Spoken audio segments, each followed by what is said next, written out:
오늘 또 특별히 우리 권사님 오셔서 멀리서 같이 오셔서 예배드리게 돼서 너무 큰 기쁨입니다. 정말 늘 이렇게 주일날 한 분 한 분 뵈는 게 큰 기쁨이지만 지난주는 정말 유난히 다사다난한 그런 그런 한 주일간을 보냈습니다. 그래도 어떠한 일이 있었는지를 좀 경과 보고를 해드린다면 지난주 월요일날 국가기도재단 회계 성회를 송도에 있는 주사랑교회에서 예배를 드렸습니다. 그 예배를 드리는 가운데 정말 많은 회개들이 일어났고, 특별히 40대, 50대 목사님들이 정말 울분을 토하시면서 어떻게 우리나라에 이렇게 예배를, 코로나도 있었지만 이렇게 큰 교회들이 예배를 멈춘 부분에 대해서 굉장히 울분을 토하고, 기도와 예배 쉬는 죄를 범하지 않아야 되는데 너무 오래 큰 교회 목사님들이 쉽게 포기한 부분들에 대해서 정말 젊은 목사들로서 정말 몸부림치는 것들을 보게 됐습니다. 또 이제 어떤 한 50대 정도의 목사님은 또 나와서 뭐라고 또 얘기를 하시냐면, 너무 자기네들이 이벤트와 이런 성회에 너무 익숙해 있기 때문에 정말 나라를 건 이런 귀한 특별한 죽으면 죽으리라 하는 그러한 중요한 시점임에도 불구하고 자기도 모르게 그냥 익숙해 있는 그러한 것으로 회개기도하는, 늘 익숙한 회개기도를 하고 마음을 들이지 못한 죄악에 대해서 몸부림치며 회개를 하는 와중에 이제 제 차례가 돌아왔습니다. 그래서 저는 어떤 말씀을 갖고 회개를 했냐면, 에레미야 1장 10절 보라, 내가 오늘 너를 여러 나라와 여러 왕국 위에 세워 내가 그것들을 뽑고 파괴하며 파멸하고 넘어뜨리며 건설하고 심게 한다 라는 말씀을 붙들고 회개기도 인도를 하던 중에 누가복음에 도끼가 나무에 찍혔고, 너희는 이제 회개에 합당한 열매를 맺어야 되는데, 그 회개에 합당한 열매라는 것이 제가 볼 때 다니엘 9장에 보면 다니엘이 그 율례와 법도를 지키지 않은 것 중에 특별히 430년 동안 애굽에 있는 동안 그들이 종살이 하였는데, 종살이 한 것에 대하여 자유롭게, 그래서 그 십계명에 보면 애굽에서 종살이 하던 너희를 자유케 한 나 여호와, 종살이하던 너희를 자유케 하던 나 여호와. 그래서 에레미야 44장 11절에서부터 보면 뭐라고 얘기하시냐면, 너희가 종살이한 데서 자유케 한 너희를 너희 나라에 와서, 가나안 땅에 와서 똑같이 너희의 종족을, 너희의 형제들을 그토록 그토록 너희가 또다시 종으로 삼아 그들을 종살이하게 한 죄에 대해서 모든 기근과 전염병과 모든 악한 것들을 자유케 풀어주어 너희를 그 죄에서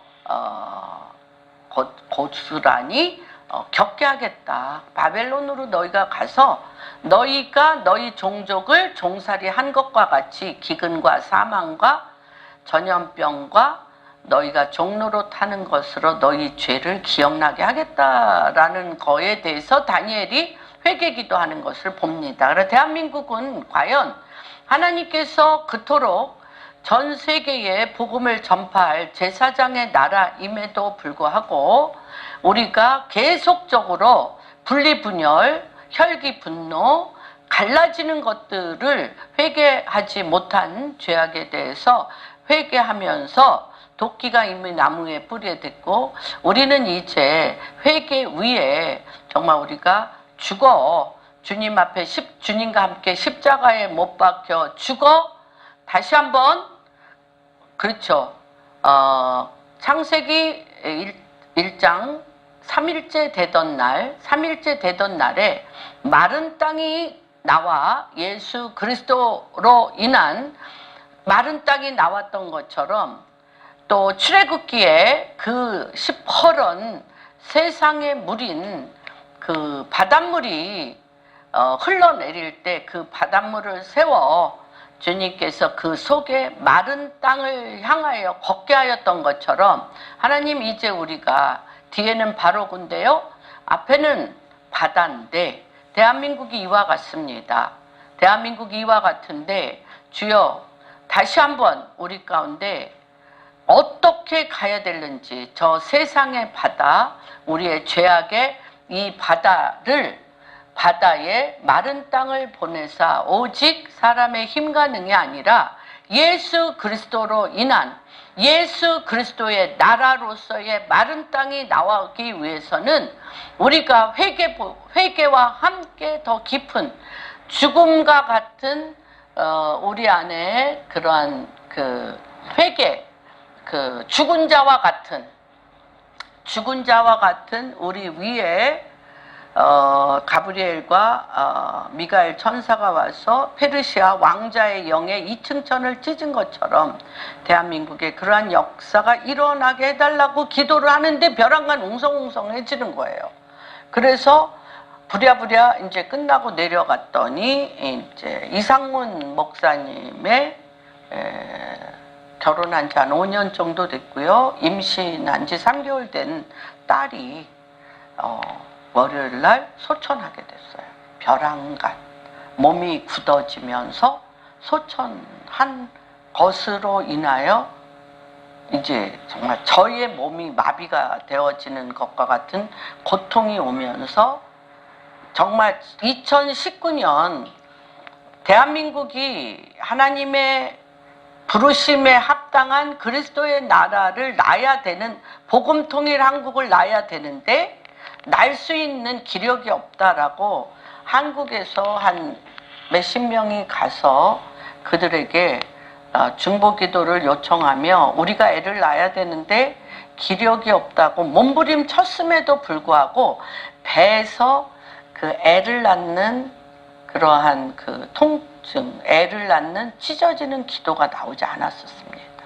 그런데 그때 어미 세대들이 뛰어올라가서 주님, 이 사망의 영으로 굳어져가는 이 나라에 다시 한번 그리스도의 마른 땅이 대한민국 가운데 사람의 힘 가능이 아니라 당신의 뜻 가운데 일어나게 해달라고 했는데 그냥 제가 이 바닥에 그냥 완전히 엎드려서 목에서 나온 게 아니라 배가 찢어지듯이 애를 낳는 기도를 많은 우리 어민 세대와 함께 기도를 하면서 제가 거의 일어나지를 못했습니다. 그래서 그 기도를 사람이 하는 게 아니고 하나님 당신에 이끌려서 기도를 했는데 이제 온몸이 이제 완전히 뼈가 다 벌어지는, 그래서 사실 목사님들한테 부축을 받고 제가 기어 내려오다시피 했습니다.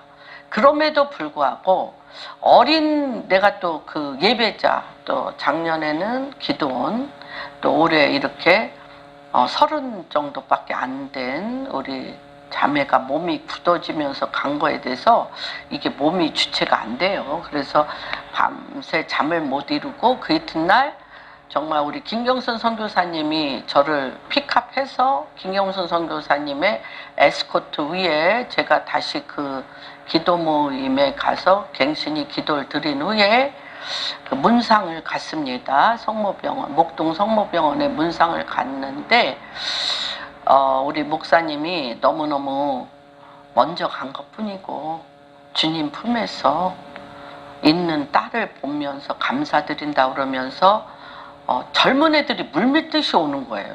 그래서 제가 지난주에 자밀린드 목사님을 통하여 사망이 역사하고 그가 가는 곳마다 생명이 역사한다는 고린도 후서 말씀을 갖고 제가 선포했는데 정말 어린 생명들이 살아나는 그렇게 봤습니다. 근데 수요일 날 그 사위가 그쵸. 둘 다 예배 사역자예요. 근데 그 사위가 그냥 그 문상 갔을 때 우리 완전히 까맣게 죽은 애 같았어요. 근데 수요일 날은 죽음을 뛰어넘어 부활 생명으로 아내의 천국 환송잔치를 남편이 예배를 드리며 전 교인이 기쁨으로 하나님이 생명을 낳았다. 생명을 낳은 것에 대하여 예배를 드렸다고 이제 말씀을 하셨고, 목요일 날 우리 목사님들이랑 같이 다 모여서 이 일이 대한민국의 사망을 찍고 생명을 낳는 것에 대해서 많은 목사님들과 확증하는 그런 시간들을 가졌습니다. 그래서 오늘 이제 말씀을 준비하면서 굉장히 복잡한 일주일, 복잡하다기보다는 죽었다 살아났다 죽었다 살아났다 하는 그런 시간들을 보냈습니다. 그래서 몸은 많이 이제 좀 힘듭니다만 또 기쁨의 시간도 있었습니다. 금요일, 토요일을 우리 아들, 며느리, 손자, 손녀의 그 부활 생명들이 뛰어노는 것을 같이 뛰어노는데 이 몸이 이끌어, 마음은 원이로 돼 애들이 에너자이저로 달려가는데 우리 목사님하고 나는 쳐다보면서 못 달려가. 그러면서 굉장히 기쁨을 누렸습니다. 그러면서 저는 오늘 말씀 준비를 뭐를 할까? 때가 가까웠습니다. 주님이 오실 때가 되었습니다. 이제는 우리가 우리의 삶을 차지도 덮지도 않는 그러한 미지근한 신앙으로는 아니고 정말 불같은, 지금 대한민국이 다시 한번 복음 통일, 부활 생명의 그런 걸로 태어나기 위해서 오늘 고린도 후서 10장 말씀을 준비한 게 아니라 그 표어로, 그 헤드라인으로 고린도 후서 10장 말씀을 같이 찾아보겠습니다. 고린도 후서 10장 5절.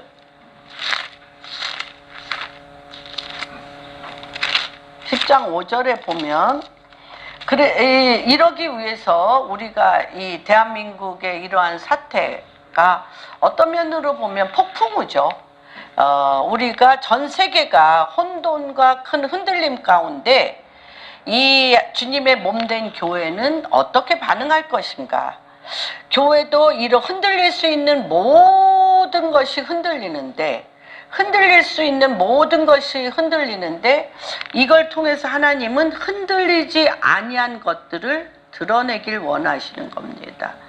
흔들리지 않는 어떤 것들이 우리 안에 있는데, 이 고린도 후서 10장 5절에 같이 한번 읽겠습니다. 시작. 하나님을 아는 것을 대적하여 높아진 것을 다 무너뜨리고 모든 생각을 사로잡아 그리스도에게 복종하게 하니 너희의 복종이 온전하게 될 때에 모든 복종하지 않은 것을 버려하려고 준비하고 있느라. 네, 여러분 기억하십시오. 지금 시대가 굉장히 스피디하게 갑니다. 굉장히 빨리빨리 가는데, 이 빨리빨리 가는 것에 가장 중요한 것은 무엇이냐면, 흔들릴 것은 다 흔들려 없어진다는 것입니다. 그리고 흔들리지 아니한 것들만 남게 된다는 것입니다. 그런데 내가 흔들릴 것을 붙잡고 있다? 흔들릴 것을 붙잡고 있으면 쓰나미와 같이 그 흔들리는 것이 써내려가는 쓰나미에 내 삶이 같이 떠내려간다는 것을 여러분 기억하십시오. 그래서 이 창세기 1장의 셋째 날 하나님께서 흑암 1장 2절에 혼돈과 미혹 가운데, 그렇죠? 혼돈과 미혹 가운데, 흑암이 깊음 가운데 하나님의 신이 수면에 운행하는데 흔드신다는 거죠. 흔드셔요. 있는 대로 흔들릴 모든 것을 흔들리면서 하나님의 신이 수면에 운행하는데 흔들릴 걸 다 흔들어서 빛이 있으라 하심에 무엇을 뚫고 빛이 나옵니까? 다크네스. 어둠을 뚫고 빛이 나오는데 어둠을 뚫고 빛이 나오려면 얼마나 어둠의 흔들림이 흔들려야 어둠을 뚫고 빛이 나오겠습니까? 이것은 굉장한 추상적인 거지만 이 추상적인 것이 2021년, 2022년 계속적으로 2020년 11월부터 코로나를 통하여 흔들릴 수 있는 것들이 전부 흔들리는 그런 시즌에 들어간 것들을 우리가 보게 됩니다. 그러면 이렇게 저는 추상적으로 하는 것보다 구체적으로 흔들리는 것이 내 삶 가운데, 국가 경영 가운데, 인간관계 가운데, 회사 가운데, 교회 가운데는 이런 것들이 어떻게 지금 흔들리고 있는가를 욥기를 통해서 우리가 한번 살펴보겠습니다. 여러분들 이거를 묵과하시면 안 돼요. 그냥 대충 무기력하게, 무능력하게, 무반응으로 어제가 오늘이고 오늘이 내일인 이렇게 그 반응하지 않는 시간들을 여러분들이 보낸다면 정말 쓰나미와 같이 붙잡지 않고 있는 거잖아요. 어제가 오늘이고 오늘이 내일이고 우리가 아무것도 붙잡지 않고 주님은 흔들릴 것을 전부 흔들리게 해서 쓰나미와 같이 영계 안에서 혼돈과 미혹과 흑암과 기품을 엄청나게 하나님의 신이 수면에 은행하면서 이걸 지금 흔들고 계신데 이것들에 대해서 내가 마땅히 붙잡아야 될 그리스도를 붙잡지 않는다면 떠내려 갈 수밖에 없다는 것입니다. 그래서 주님께서 셋째 날에 보면 이 그렇죠? 빛이 거하면서 윗물과 아랫물과 물을 가르고, 그렇죠? 빛과 어둠을 또한 가르고, 이 땅과 육지, 바다와 땅을 갈랐습니다. 그래서 물을 한쪽으로 이렇게 비껴냈습니다. 마치 출애굽할 때 그 엄청난 바닷물 속에 있는 그 마른 땅을 사람이 할 수가 없습니다. 그래서 그와 같다고 말씀을 드렸습니다. 뒤에는 세상의 영인 바로 군대가 추적하여 오고 앞에는 이미 사람의 힘과 능으로 어찌할 수 없는 바다가 거리고 있는데 주님이 뭐라고 얘기하시냐면 이때의 우리의 마음 자세가 어떠한가를 생각해 보십시오. 주님께서 너희는 잠잠히 있어 여호와 하나님이 하나님 되심을 볼지어다 라고 얘기하며 너희의 지팡이를 바다에 대라 할 때 바람이 불었다고 그랬습니다. 어떤 바람이 불었을까요? 엄청난 회오리 바람이 불었습니다. 엄청난 회오리 바람이 불면서 이 바다의 물들을 세우기 시작했습니다. 지금 회오리 바람 중일까요? 아니면 잔잔한 바람일까요? 여러분, 잔잔한 바람이라고 생각하시면 안 됩니다. 지금 영계 안에서나 실질적인 우리 삶의 현장 안에서 회오리 바람이 불고 있습니다. 회오리 바람이 불고 있는데 이 회오리 바람이 벽을 이루어 여러분들은 그리스도라는 마른 땅을 걸어갈 것인가? 뒤쫓아오던 바로 군대에 우리가 무기력하게 반응하지 아니함으로 말미암아 빠르게 그리스도의 그 마른 땅의 길을 걷지 아니하고 뒤에서 말병거가 추적해오는 그 소리에 두려움 때문에 내 걸음을 뒷걸음치며 마땅히 따라가야 될 사로잡혀 여기 뭐라고 나와 있습니까? 높아진 모든 이론을 파하며 하나님 아는 것을 대적하여 높아진 것을 다 파하고 모든 생각을 사로잡아 누구께? 그리스도께 복종함으로 그 길을 가야 되는데 내가 세상 생각에 세상에 오랫동안 익숙해 있었던 나의 기질과 나의 습관과 나의 익숙한 어둠의 늪에 계속 빠져 있을 시간이 없다는 것입니다. 그래서 욥의 세 가지 시험이 첫 번째마다, 첫 번째, 두 번째, 세 번째마다 첫 번째 회오리 불었다는 것입니다. 회오리 불 때 또 누가? 엘리야가 하나님 앞에 올려져 갈 때 회오리 불었습니다. 여러분, 지금은 어떤 때? 회오리 불 때입니다. 그래서 하나님을 대적하여 높아진 것들을 날려버리고 하나님 그리스도께 복종하는 그리스도의 길이 열리는 때인 것을 여러분 기억하십시오. 욥기 38장 1절을 보겠습니다.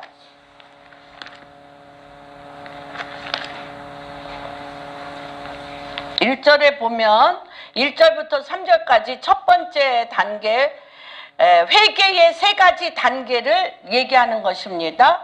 그때에 여호와께서 폭풍우 가운데, 그렇죠, 폭풍우 가운데 욥에게 말씀하여 이르시되, 욥이 여태까지 무슨 말 했다는 거예요? 주님이 예수 그리스도 앞에 욥이 계속적으로 35장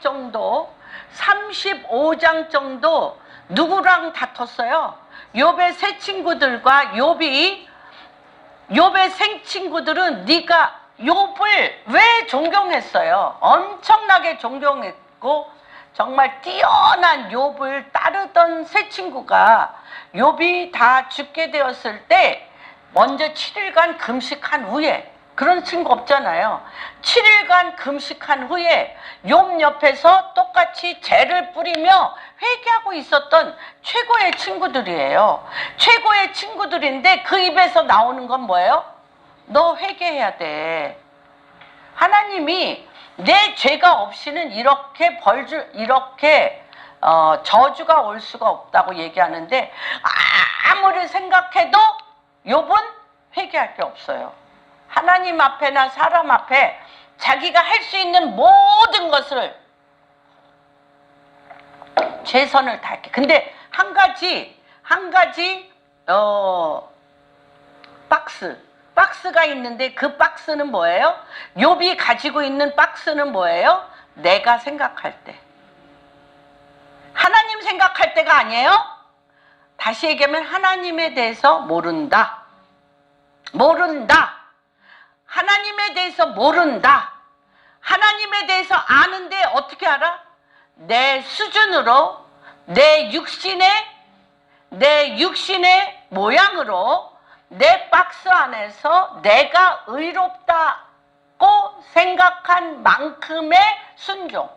사람 앞에나 하나님 앞에나 내 박스 안에 내가 알고 있는 하나님의 수준 안에서 옳다 여기는 일을 아낌없이 다 했기 때문에, 나는 잘못한 게, 거기 3명 온 사람 중에 너네들은 내 발뒤꿈치도 못 쫓아와, 그렇게 얘기하잖아요. 그 욥이 뭐라고 얘기해? 그 엘리바스 그 친구들에게 뭐라 그러냐면, 네 아버지가 내 종이었어. 네 아버지가 내 종인 주제에 내가 인격이 훌륭해서 너를 친구 삼아줬더니 네가 지금 나한테 나를 잘못했다고 와서 지금 나를 위로해? 이런 거죠. 지금 성경에 그런 상태입니다. 그런데 하나님이 그러면서 계속 얘기하잖아요. 하나님 나오라. 여러분들도 내 박스, 내가 알고 있는 하나님의 이 박스 안에서 너무 더우니까 윗옷을 벗어야 잠이 안 오실 것 같아요. 저게 좀 제가 아까 30도로 해놔가지고, 그래서 이게요, 이 박스 안에 들어간 신앙입니다. 누구 박스? 그리스도 안에가 아니라 내 안에, 내가 알고 있는 예수 그리스도, 내가 알고 있는 내 신앙 안에, 여러분들 내가 알고 있는 내 신앙 안에 내가 최선을 다하는 거예요. 그런고 이 친구들 3명, 엘리와 이 친구들, 너는 내 발뒤꿈치도 못 쫓아오는, 나를 존경하되, 그렇죠?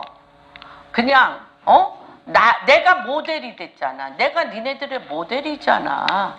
그러한 상태에서 아무리 생각해도 내가 왜 주님 앞에 이러한 징계와 저주를 받는지 이해가 안 되는 거예요. 그래서 막 삿대질 하는 거죠. 주님 나와서 내 앞에 내가 왜 이러한 일을 당하는지를 말씀해 주십시오. 그렇습니다. 이때 주님이 사실 이러한 그 욥이 이러한 저주를, 징계와 책망을 받을 때 욥은 마땅히 가져야 될 성숙함으로 하나님께 대응을 물어봐야지. 내가 왜 이런 일을 겪냐고 물어보지 않았어요. 너무 완전하게 잘했기 때문에. 그리고 또 욥기 1장에 뭐라고 했어요? 우스 땅에 욥처럼 완전한 의인을 내가 보았느냐? 누구한테 또 주님이 그렇게 자랑을 하셨어? 우리 애들 막 조금만 괜찮으면 자랑하듯이 주님도 우리 자랑하는 거 너무 좋아하셔. 그런데 자랑은 했지만 욥이 너무 무지해. 주님이 자랑은 하셨어. 우스 땅에 내 종 욥같이 완전한 자를 네가 보았느냐 그랬더니 당신이 다 주셨잖아요. 돈도 주고 뭐 자식도 주고 하는 일마다 복되게 잘되게 했는데, 그렇게 복되게 잘되게 했는데 싫어하면 그건 인간이 아니지. 그렇게 사단이 빈정거리니까. 그러면 하나님이 복되게 한 거 한번 다 가져가 봐. 뭐요? 돈, 기업, 우양젖소, 자식, 건강까지 다 가져가 봐. 그래도 그가 하나님을 공경하겠습니까? 그걸 다 가져가잖아요. 그래도 주님이 뭐라? 생명은 네가 건드리지 마라. 여러분, 그러자마자 이 속에 문둥병처럼 다 올라오는 거죠. 욥이. 그래서 내가 왜 이러한 책망과 저주를 받아야 되는지 도저히 이해가 안 돼서 주님 앞에 이렇게 나옵니다. 그때 주님이 뭐라고 그래요? 폭풍 가운데 말씀하시기를 뭐라고 얘기했어요? 네가 얘기한 모든 것은 무지하다는 거예요. 무지한 말로 무지할 뿐만 아니라 생각이 어둡다는 거예요. 내가 무지할 뿐만 아니라 생각이 어두워? 너는 대장부처럼 허리를 품고 내가 너에게 묻는 것을 대답해라. 그렇죠? 누구에 대해서만 알아? 나에 대해서만 알아. 내가 옳다 여기는 내 의만 알아. 내가 옳다 여기는 내 의만 알고 내가 너무나 선한 행동을 잘했다는 나만 알아. 그게 무지한 생각인데, 그럼 네가 그렇게 안다는 거 한번 나랑 한번 얘기해 볼까? 누가 땅에 기초 놓을 때 너 어디 있었어? 또 땅에 주추를 놓을 때 모퉁이돌을 누가 놨어? 새벽별들이 기뻐 노래하며 하나님의 아들들이 다 기뻐 소리 지를 때 너 어디 있었어? 바다가 그 모태에서 터져 나올 때 문으로 그것을 가둔 자가 누군지 너 알아? 뭐예요? 하나님이 누구신가를 전혀 모르는데 무지함과 생각 가운데. 여러분 한번 오늘 생각해 보세요. 나는 하나님에 대해서 아나? 욥이 아직 하나님을 잘 알지 못한 상태로 불평불만하고, 욥에게 또 하나님이 계시하세요. 하나님은 정말 도저히 알 수 없는 인간의 머리와 생각 가운데 주님을 알게 하셔. 모세에게도 그랬잖아요. 모세도 내가 애굽 병사까지 죽이고 내가 정말 이스라엘 백성을 내가 잘 인도하는, 내가 애굽 왕 바로에게 잘 배워가지고 애굽 이스라엘 백성을 잘 인도하려고 그랬는데 왜 나를 이렇게 이스라엘 백성이 나를 배반해서 나를 왜 광야에 집어 던져가지고 40년 동안 벙어리가 되게 해서 나를 이렇게 하냐고 하나님 앞에 또 삿대질하고 얘기하잖아요. 근데 주님이 그랬어요. 모세에게 두 가지 질문을 했어요. 그리고 또 주님 앞에 그래도 모세는 질문을 해서 당신 누구십니까? 모세는 그래도 질문했네. 당신 누구십니까? 그리고 나는 당신 앞에 누굽니까? 질문했어요. 출애굽기 3장에. 그때 주님이 나는 스스로 있는 자이고 나는 스스로 있어. 내가 스스로 있어서 나는 하늘의 별을 만들고 땅에 물고기와 하늘과 하늘을 가르고, 그렇죠? 물과 물을 가르고 땅과 바다를 가르고 씨 맺는 과목과 예수 그리스도의 속살이 드러나 말씀으로 씨 맺는 과목과 열매 맺는 과목을 내며 해와 달과 별들을 짓고 또 뭐 하셨어요? 바다에 어떤 물, 바다 우리 소금 물에다가 소금 넣는다고 바닷물 돼요?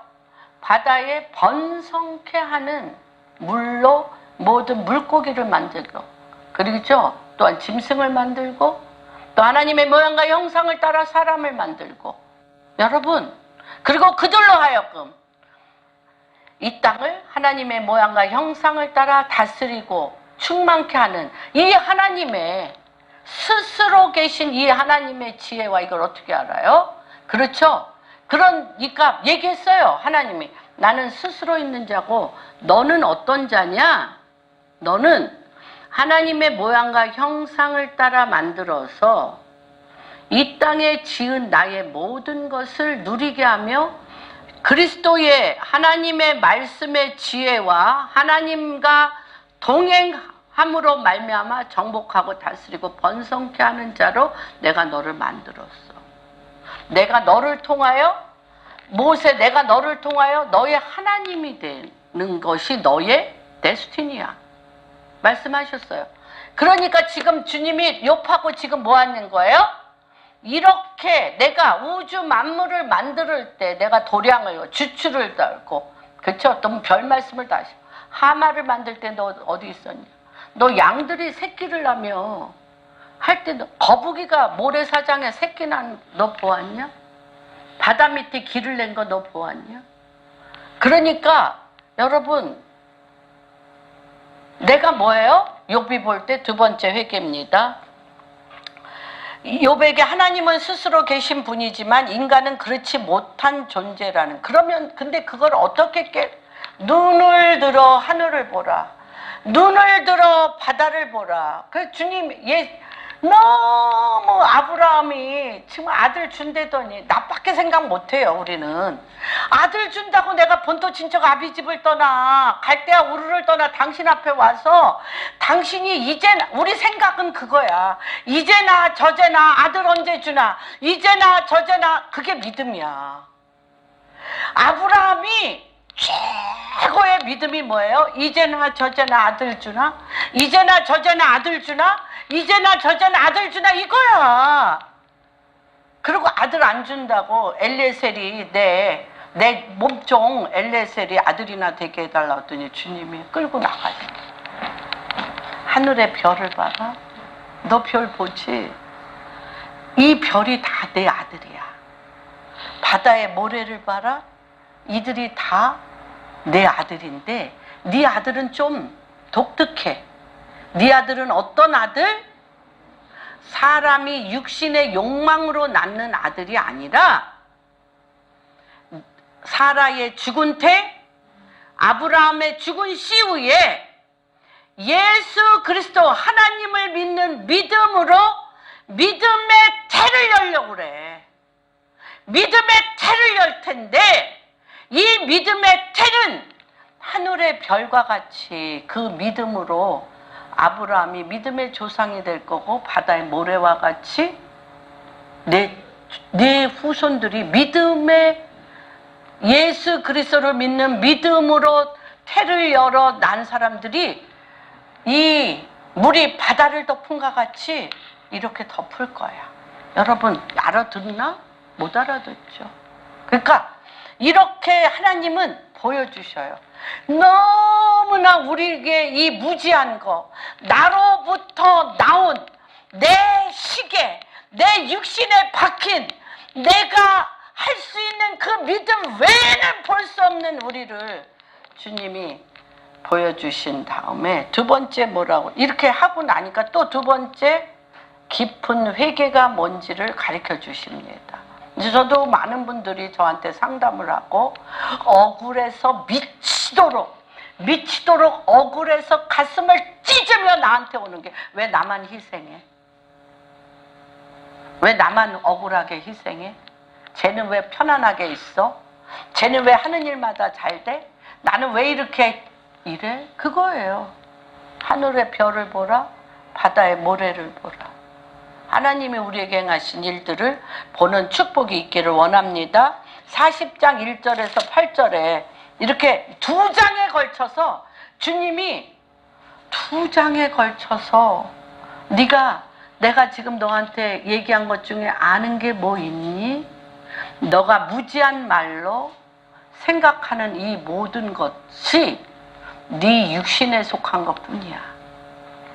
내가 택한 너는 어떤 사람인가를 말씀하시자마자 이때 이제 엘리후가 엘리바스 이들이 했던 말이나 욥이 한 말이나 같아요? 틀려요?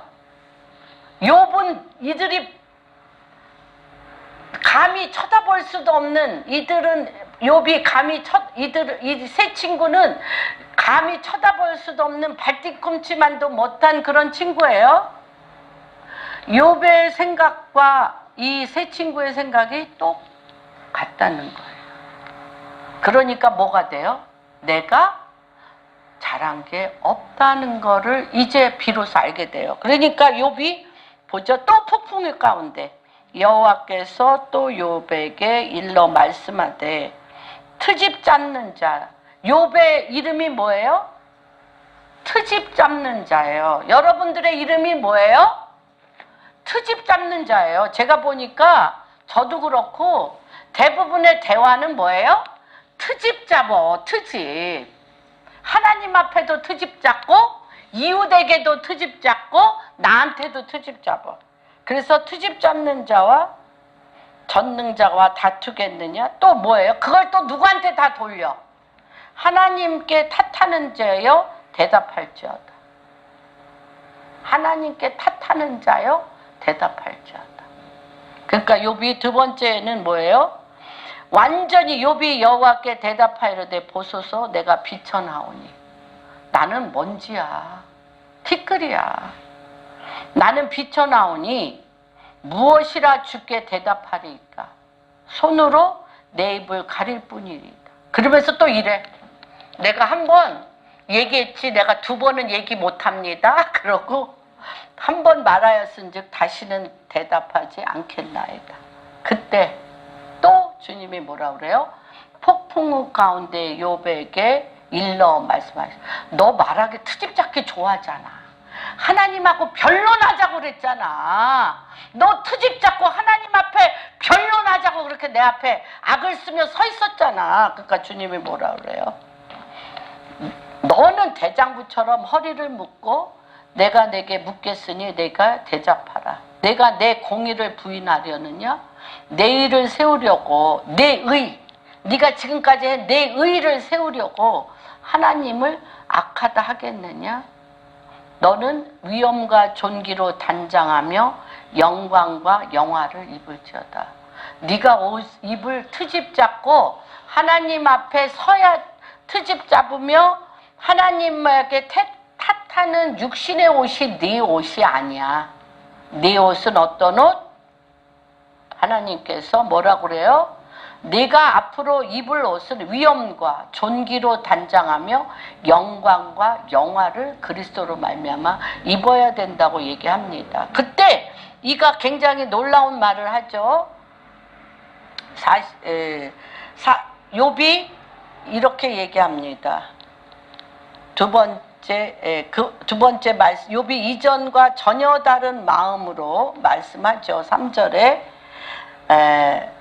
욥이 대답하여 이르되 보소서 나는 비쳐나오니 무엇이라 주께 대답하리라고 완전히 그렇게 얘기합니다. 귀로만 듣던 내가 눈으로 배웠사오니 죄로 티끌을 삼아 죄로 회개하나이다라고 온몸을 죄로 뒤집어 씌웁니다.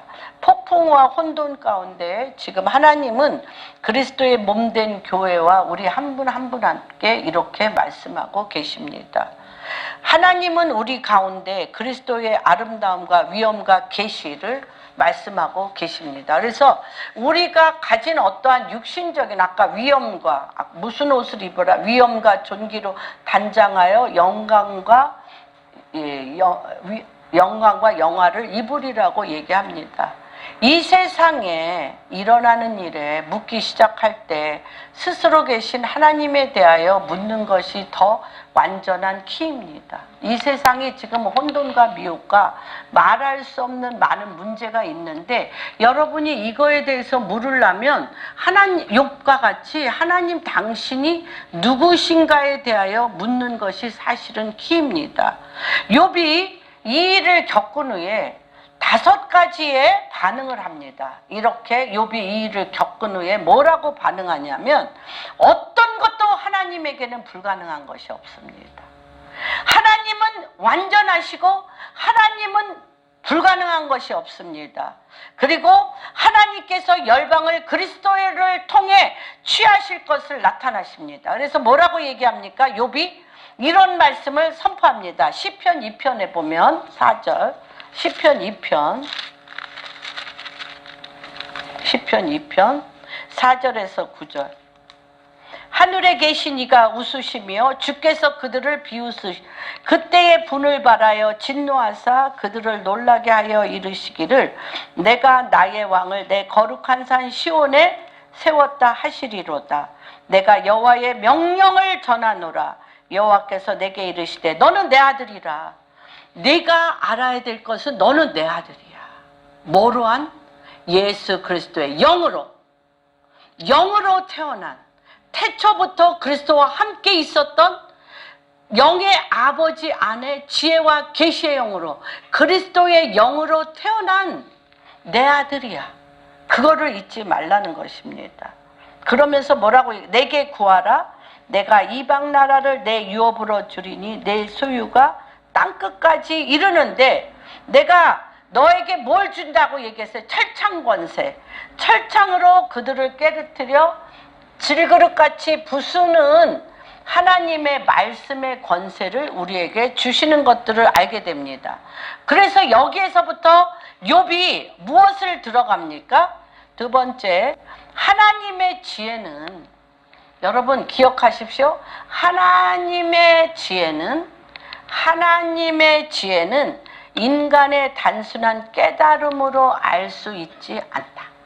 하나님의 지혜는 인간의 단순한 깨달음으로 알 수 있는 것이 아니라 하나님이 주시는 지혜와 계시의 영으로 알 수 있습니다.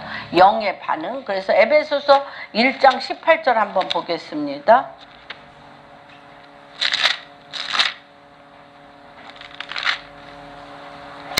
이때 하나님이 무슨 눈을 밝혔어요? 하늘의 별을 보라, 땅의 모래를 보라 할 때 너희의 마음의 눈을 밝히사.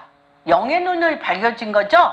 너희의 마음의 눈을 밝히사 그의 부르심의 소망이 무엇이며 성도 안에서 그 기업의 영광의 풍성함이 무엇인가를 이때 알게 되는 것을 기억하십시오.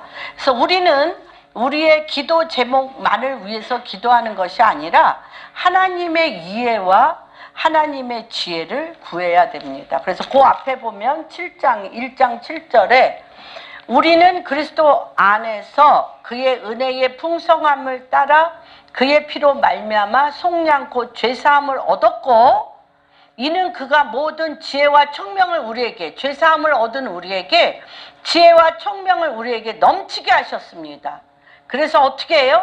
그 뜻의 비밀, 하나님의 그 뜻의 비밀을 우리에게 알리시고 그의 기뻐하심을 따라 그리스도 안에서 때가 찬 경륜을 우리에게 알게 하시는 것들을 보게 됩니다. 그래서 다시 한번 우리가 선포합니다. 우리의 시선이 세상 가운데 문제를 해결해 달라는 기도해야 됩니다.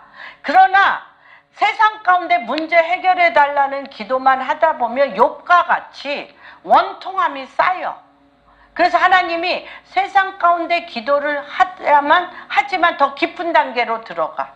더 깊은 단계로 들어가 우리의 시선이 주님께 고정되고 주님만 바라봐야 할 때라는 것을 알게 됩니다. 그래서 욥기 42장 5절에 보면 욥이 내가 귀로만 듣던 하나님을 눈으로 보았다고 얘기합니다. 내가 주께 대하여 귀로 듣기만 하였사온데 이제 눈으로 죄를 배움나이다. 그렇죠. 그래서 아까 18절 마음의 눈을 밝히사. 무슨 눈? 영의 눈, 마음의 눈. 마음은 어떤 마음? 새 마음, 그리스도의 마음으로 영의 눈이 밝아져서 무엇을 알게 됩니까? 하나님으로부터 하나님에 대한 가장 위대한 부분은 뭐냐면, 그래서 우리의 시선이 주님께 고정되고, 지금 예언적인 많은 사역에 대해서도 사실 큰 변화가 있습니다. 예언적인 사역의 가장 큰 변화는 뭐냐면, 여태까지 예언적인 사역은 장차 일어날 일들에 대해서 집중했습니다. 그래서 사실 뭐 이사야서 19장 이집트와 아스루와 이스라엘이 세계의 복이 될지라, 이런 정말 엄청난 또 복음 통일 한국에 대해서 많은 예언적인 사역의 그런 예언이 있습니다. 그리고 예언은 너무너무 사실 중요합니다. 그런데 하나님께서 오늘 뭐라고 얘기를 하시냐면, 가장 위대한 것은 그리스도에 대한 계시라는 거예요. 왜 그러냐? 아까 말씀을 드렸죠. 누구에 대해서 내가 현실에 보이는 것만 기도하다 보면 누구를 몰라.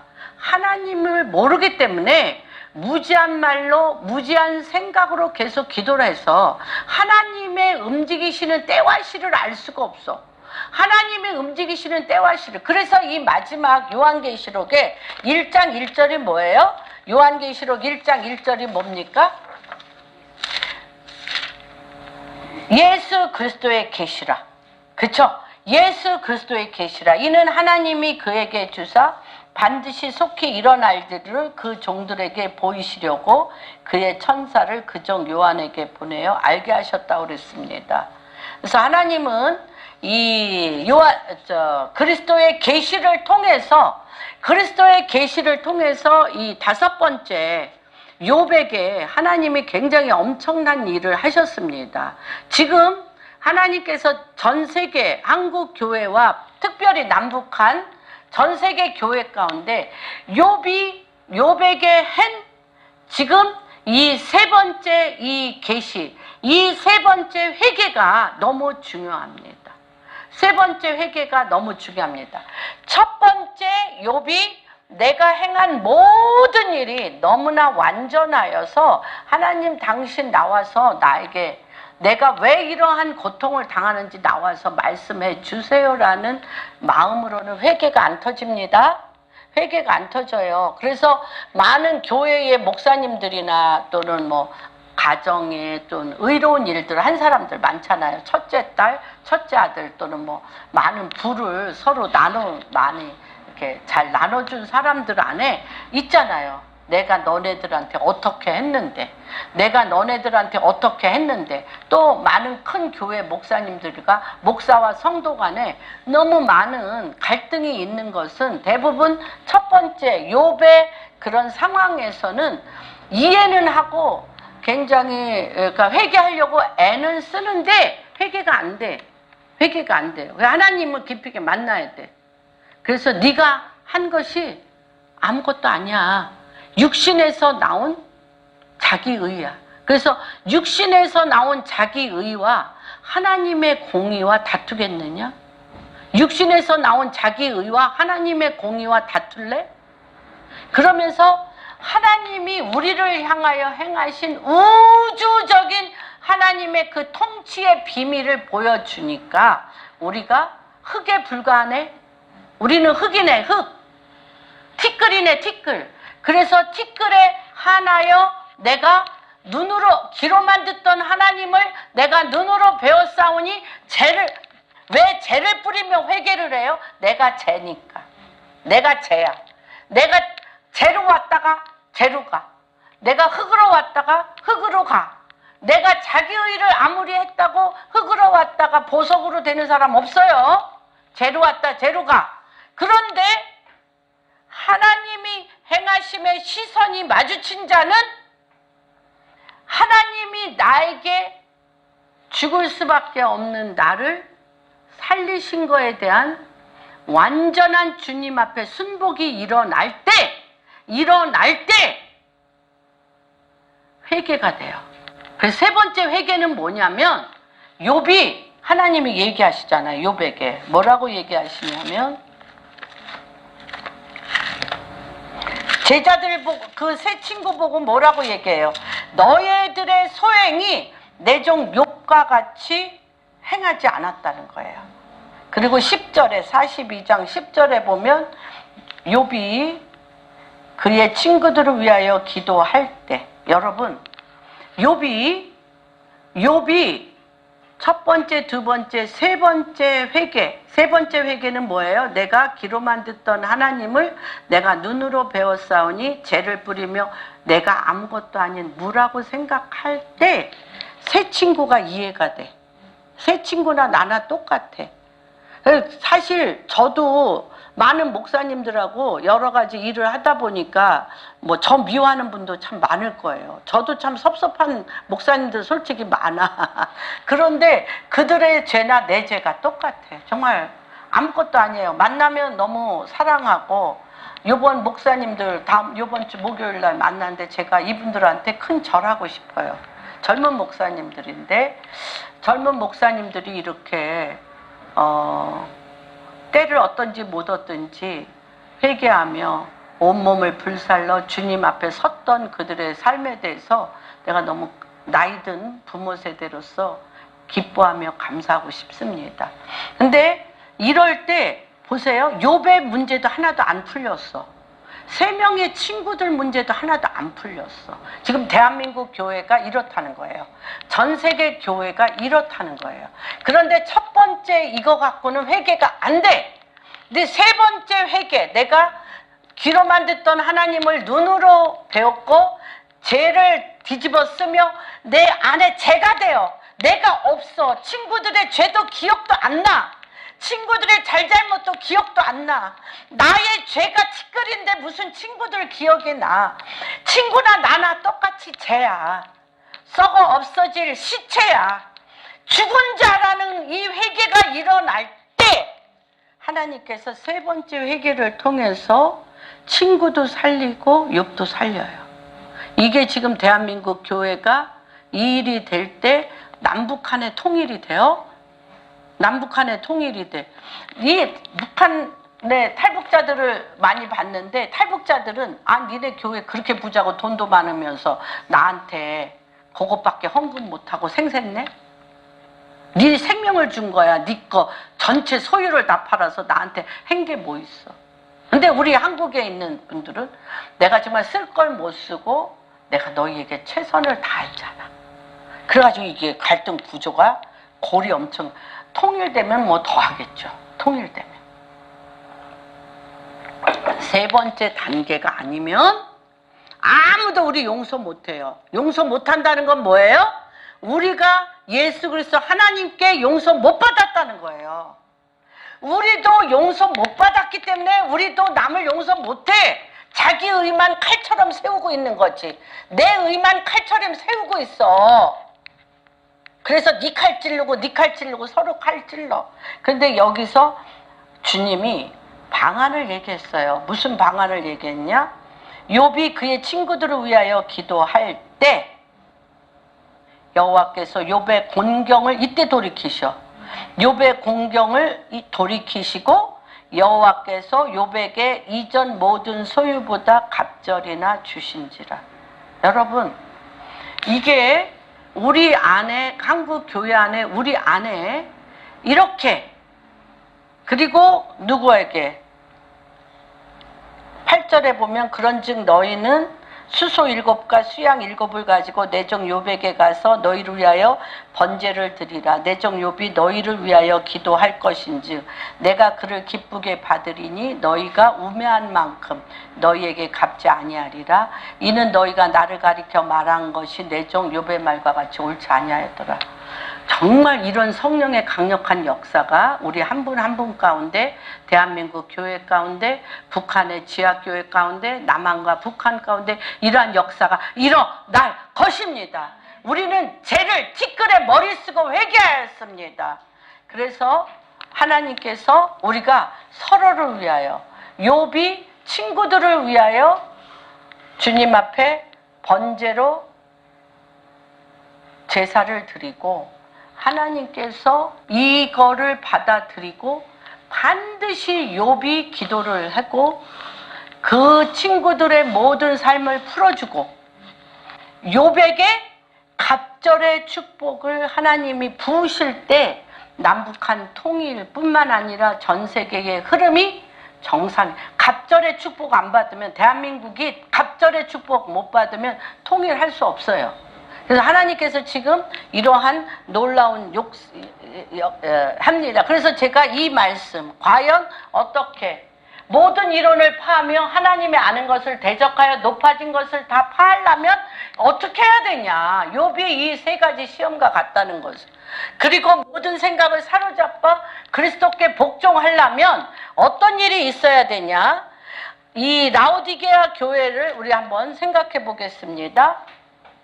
요한계시록 3장 14절. 라오디게아 교회의 사자에게 편지하라. 아멘이요 충성이요 참된 증인이시요 하나님의 창조의 근원이신 이가 이르되. 여러분, 우리 지금 우리 한국 교회가 1950년대 교회와 같이 뜨겁습니까? 1960년, 70년 가운데 같이 뜨거워요? 안 뜨거워요. 차지도 덥지도 않아. 나는 정말 월요일날 내가 이 가슴, 이 배가 찢어지고 뼈가 다 벌어지듯이 기도한 게 정말 감사해요. 그렇게 못해. 아무리 하고 싶어도 못해. 성령이 뒤집어 씌우니까 이 배에서부터 그렇게 나온 거죠. 그런 기도가 정말 우리 안에 모두에게 하나님께서 하시기를 원합니다. 그래서 차지도 덥지도 않으면 하나님이 토해버리겠다고 그랬잖아요. 차덥지 16절에 보면 미지근하여 뜨겁지도 아니하고 차지도 아니하면 내 입에서 너를 토해버려. 한국 교회를 토하고 계시잖아요. 차지도 덥지도 않으면 토하고 계세요. 여러분들 왜 젊은 부부들이 이혼해요? 왜 이혼해? 차지도 덥지도 않으면 이혼하는 거예요. 차지도 덥지 않은 건 다 싫어해. 다 싫어해요. 뜨거워야 돼요. 인간관계는 뜨거워야 돼요. 교회도 뜨거워야 돼요. 뜨거워야 됩니다. 그런데 뜨거우려면 어떻게 해야 되냐면 18절에 내가 너를 권하노니 내게서 불로 연단한 금을 사라. 불로 연단한 금을 사라 그랬어요. 불로 연단한 금을 사는 것에 지금 이 라오디게아 교회가 차지도 덥지도 않은 이유가 있어요. 차지도 덥지도 않은 이유가 있는데 이 차지도 덥지도 않은 이유 중에 금으로 재련하는 7가지 단계가 있습니다. 제가 금빵집 딸이라 잘 안다고 그랬잖아요.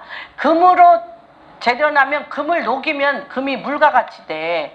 그런데 7번째 단계, 7번째 단계에 뭐 여러 가지죠. 뭐 금속에 돌도 제하고 뭐 여러 불순물을 대하는데 7번째 단계가 은이에요. 은. 금속에 박힌 은을 제거하는 거예요. 7번째 불이. 7번째 불 속에 금을 집어넣는데 은이에요. 은이 뭐예요? 한국 교회나 전 세계 교회가 왜 타락했어요? 사람을 우상했기 때문에. 인본주의적인 목회를 했기 때문에. 사람의 비율을 맞춰서. 성도들이 무섭잖아. 목사님들한테는. 성도들이 무서워요. 나는 뭐 이판사판이니까. 무섭긴 무서워요. 저도. 그런데 이게 금 속에 은은 불순물이에요. 금은 굉장히 귀한 거죠. 사람이 얼마나 사람 앞에 설교하거나 사람을 사랑하지 않으면 무슨 목회가 돼요. 사람 앞에 설교하고 사람을 내 몸과 같이 여기고 사람에게 사랑하고 사람과 하나 되는 것이 우리의 목표잖아요. 그런데 하나님은 안 보여. 사람은 보여. 하나님의 반응은 잘 안 보여. 사람의 반응은 싫고 좋은 게 금방 보여. 이러니까 우리가 뭐에 집중하게 돼? 사람에게 집중하게 돼. 그래서 대한민국 교회뿐 아니라 전 세계 교회가 타락하게 된, 차지도 덥지도 않게 된, 성도들도 목사들의 하는 말을 우습게 여기고 잘 듣지도 않아. 너나 잘해. 그리고 성도들도 목사도 성도들을 마음을 다하고 뜻을 다하고 생명을 다하여 사랑하기보다는 하나의 내 교회를 채우는 그런 그런 걸로 볼 수 있었다는 거예요. 그래가지고 뭐 저는 그래 본 적이 없지만 이렇게 교회 팔 때 성도가 500명이면 500명에 대한 금액을 받고 판대. 너무 말이 안 되죠. 그렇죠? 그런 짓을 했다는 거예요. 하나님이 기뻐하셨겠어요? 그렇기 때문에 이 마지막에 하나님께서 빼내는 게 뭐냐면 불이에요. 불로 사람을 하나님보다 더 사랑한 거. 하나님보다 사람을 더 사랑한 거. 사람 중심의 사역을 주님이 책망하세요. 그래서 이것들을 지금 하나님이 빼놓으셔요. 그래서 이 마지막 때에는 뭐냐면 하나님과 우리가 깊은 사랑 가운데 하나님 마음을 다해서 하고 뜻을 다하여 하나님을 깊이 사랑하는 그 사랑이 내 몸과 같이 나와 함께하는 내 이웃을 내 몸과 같이 사랑하는 그 사랑의 질서가 회복돼야 된다는 거예요. 그러기 위해서 하나님이 불심판을 내리시는 거예요. 불심판을 내리는 것 중에 가장 중요한 게 뭔지 아세요? 우시야 왕이 죽던 해에 6장, 이사야서 6장. 우시야 왕이 죽던 해에, 우시야 왕은 뭐예요? 어떤 면으로 보면은 이 귀족이죠. 엄청난 우시야 왕이 이 왕으로서 굉장히 이 우시야 왕 때에 엄청나게 잘 살았어요. 선정을 베풀어 가지고 굉장히 흥왕했고, 우시야 왕의 친척이에요, 이사야가. 그러니까 제사장인데다가 우시야 왕의 친척이기 때문에 얼마나 권세가 대단했겠어요.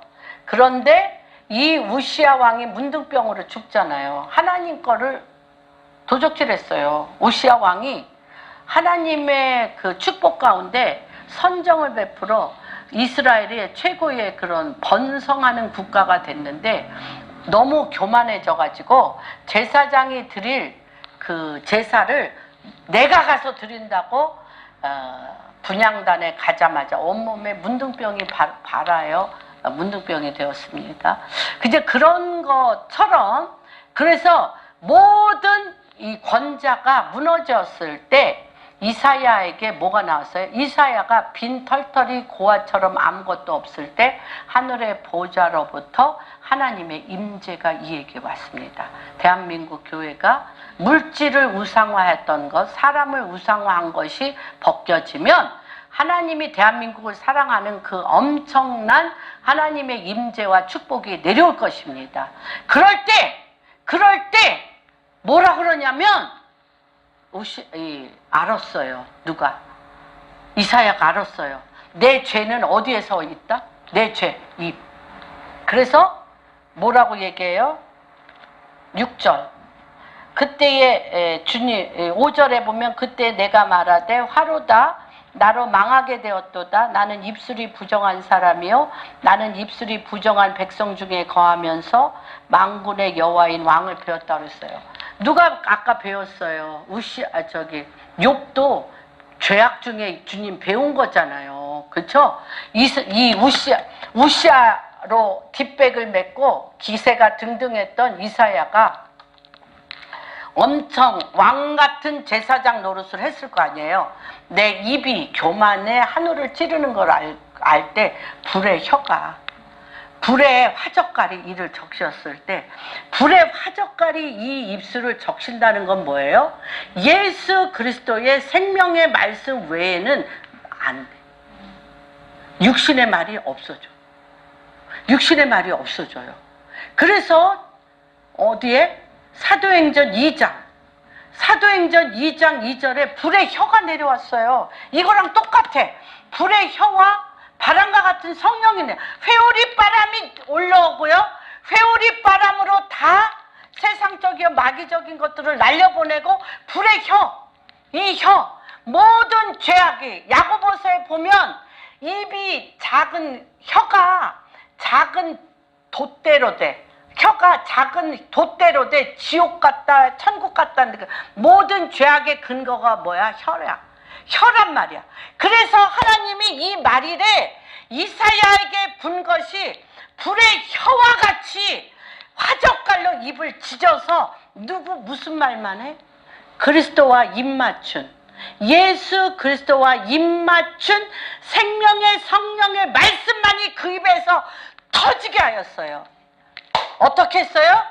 마가의 다락방에서 하나님께서 회오리 바람을 일으켜 세상적이요 마귀적이요 정욕적인 것이 대한민국 교회와 북한과 이 우리 공항교회와 라메드 교회와 우리 성도님들 한 분 한 분 가운데 다 옷을 벗기고 아까 얘기한 위엄과 하나님의 영광과 예수 그리스도의 아름다움으로 옷을 입히시고 성령의 불의 혀로 우리를 완전히 하나님의 말씀에 입맞추는 생명의 말씀이 그 입에서 회복되어지는 역사가 일어나도록 주님의 이름으로 축복합니다. 이때가 되었습니다. 이때가 되었습니다. 그럴 때 우리 이 공항교회 성도님들 요백의 2배의 축복, 어떤 축복입니까? 남을 화평케 하는 축복, 남을 축복하는 축복, 남을 나눠주어 그들을 살려내는 영의 축복이 있을지어다. 아멘.